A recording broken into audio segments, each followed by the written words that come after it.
Well, Governor Wes Moore and leaders in the General Assembly announced their final framework for a budget deal that they say will close a $3 billion budget gap. And it will do that with major cuts. This is the largest amount that has been cut from a Maryland state budget in 16 years. The state budget includes $2.3 billion in cuts and reductions. That's $500 million more than what Governor Moore originally proposed. But it wasn't clear still what would be cut. It's a whole list of things. Can you give us an example of one? Vacancy reduction. Seat an hour. The announcement focused more on what would not change. 94% of Marylanders will either get a tax cut or see no change in their income taxes. We are not increasing the Maryland sales tax rate on goods. We are not adding a fee for deliveries. We are not increasing property taxes. We are not raising money from iGaming. We are not increasing the estate tax. We are not making changes to the car trade-in allowance. We are not imposing any new taxes on sugary drinks or snacks. We are not raising the gas tax.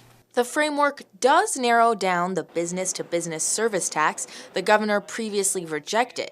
They agreed on a 3% tax on data and IT services. Our plan reaches services offered by companies that will help you build your website, like Wix, and companies that help you to store information on the cloud, like Amazon Web Services. We are not touching anything related to accounting, payroll, staffing, office support, employment services, consulting, design and printing, public relations and marketing, or financial services. The governor says this tax brings Maryland in line with other states in the country.